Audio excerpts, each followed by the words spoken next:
Next बच्चों आपके पास example number 37 और 38 है। 37 और 38 बिल्कुल सेम है, फ़र्क ये है कि ये नॉट रिपीटेड है और 38 रिपीटेड है। मैंने आपको बताया था नॉट रिपीटेड में ये चीज़ होती है कि अगर फर्स्ट मेंबर है उसके पास सारे के सारे चांस होते हैं, सेकंड मेंबर जब आता है उसके पास एक चांस कम हो जाता है, इसी तरह थर्ड के पास 1 बाय 1 चांस कम होते जाते हैं जब नॉट रिपीटेड की बात हो। लेकिन जब रिपीटेड की बात होती है, जितने फर्स्ट वाले के पास चांसेस होते हैं सेकंड वाले के पास भी उतने ही चांसेस होते हैं, थर्ड वाले के पास भी और बाकी सबके पास भी। तो फर्स्ट एग्जांपल हमने नॉन रिपीटेड की करनी है, नेक्स्ट वाली रिपीटेड की करनी है। इसके अंदर कहा है कि अगर आप लोगों को कहा जाए कि 4 डिजिट बनाएं इन सारे डिजिट्स को यूज़ करके 2, 3, 4, 5, 6 और 8 और डिजिट रिपीट नहीं होने चाहिए। यानी कि ए पार्ट में आपसे कहा है आपने इसके 4 डिजिट्स बनाने हैं, यानी कि कोई सी 4 प्लेसेस हैं 1, 2, 3, 4, आपने इसके कोई से 4 डिजिट बताने हैं कि कितने बन सकते हैं। अब देखिए टोटल कितने हैं 1, 2, 3, 4, 5, 6। तो पहले के कितने चांस होंगे 6, जब दूसरे के कितने चांस होंगे एक चांस कम होके 4, तीसरे के कितने चांस होंगे एक और चांस कम होके 4, इसी तरह अगले के कितने चांस होंगे 3। जब सिंपल 4 डिजिट बनाने का कहा है आपने टोटल तादाद काउंट करनी है। फर्स्ट वाले को टोटल चांस मिलेंगे, सेकंड वाले को उससे कम, थर्ड वाले को उससे कम और फोर्थ वाले को उससे कम, और एट द एंड प्रोडक्ट लगा के सबको मल्टीप्लाई कर देना है तो आपका आंसर आ जाएगा। यही सारी बात थ्योरेटिकल फॉर्म में लिखी है कि फर्स्ट प्लेस के 6 हैं, सेकंड प्लेस के 5 हैं क्योंकि रिपीटेशन नहीं हो रही, थर्ड के 4 हैं, इसी तरह 1 बाय 1 कम होते गए। एंड दी एंड हमने इस पे फंडामेंटल प्रिंसिपल लगाया, काउंटिंग का मल्टीप्लाई किया तो आंसर आ गया। नेक्स्ट वाले पार्ट में आपसे कहा है कि आपने बताना है अगर वो 4 डिजिट्स जो हैं वो इवन नंबर बने। कोई भी नंबर इवन नंबर कब होता है, अगर 4 डिजिट का नंबर है वो नंबर इवन कब होगा, अगर उसके एंड पे कोई इवन नंबर आए तो वो इवन नंबर होगा। अब ये नंबर्स देखें इसके अंदर कितने इवन नंबर है 1, 2, 3, 4 इवन नंबर है, तो इवन प्लेस के फिल होने के कितने टोटल चांसेस होंगे 4। ठीक है, जब जो सिचुएशन बताई जाएगी वो वाले चांसेस टोटल जितने आ रहे होंगे गिन के वहाँ लिख देना है। इवन 4 नंबर आ रहे थे, इवन के फिल होने के 4 चांसेस हैं, एक चांस देखें अभी एक प्लेस फिल हो गई यानी एक चांस खत्म हो गया, टोटल गिने अब कितने रह गए 1, 2, 3, 4, 5।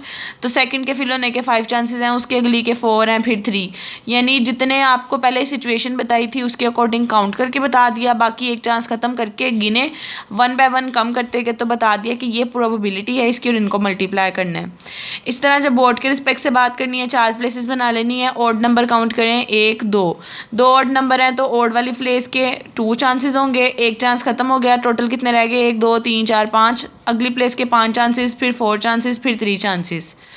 इसी तरह जब बिगिन विद 5 है, 5 से स्टार्ट हो रहा है तो फर्स्ट वाली प्लेस जब 5 से स्टार्ट हो रही है 5 1 टाइम आ रहा है वो फिक्स है, उसका 1 चांस होगा। बाकी 1, 2, 3, 4, 5 प्लेसेस थी तो 5 रह गई, फिर 4 रह गई, फिर 3 रह गए। जब एंड 5 से हो रहा है 4 डिजिट्स बनाने हैं, एंड पे 5 है तो 5 1 टाइम आ रहा है 1 आ जाएगा। बाकी सारी प्लेसेस पे आप देखें एक चांस खत्म हो गया, पीछे 5 चांस बचे हैं दूसरी सीट के लिए, फिर 4 हैं, फिर 3 है तो ये आ जाएगा। इसी तरह ये सारी थ्योरेटिकल वर्ड्स में लिखा हुआ है कि जब आपने इवन पे फिक्स किया तो इवन डिजिट टोटल 4 थे तो वो वाली प्लेस के 4 हैं, एक चांस खत्म हो गया फर्स्ट प्लेस का, 6 में से 5 रह गए, फिर 4 रह गए, फिर 3 रह गए। इसी तरह जब बोर्ड प्लेस करनी थी तो 2 नंबर्स आ रहे थे 3 और 5 तो उसके 2 हैं, बाकी 5, 4, 3 रह गया। इस तरह जब बिगिन विद 5 हो रहा था एंड विद 5 हो रहा था तब भी सेम यही सिचुएशन आ रही थी और आपने मल्टीप्लाई कर दिया। Example number 38 same example number 37 की तरह है, बस डिफरेंस ये यहाँ पे रिपीटेड है। जब रिपीटेड की बात हो रही हो तो सबके चांसेस इक्वल होते हैं, अगर रिपीटेड की बात हो रही है तो 4 डिजिट्स बनाने के लिए जितने पहले के चांस होंगे उतने ही सबके चांसेस होंगे।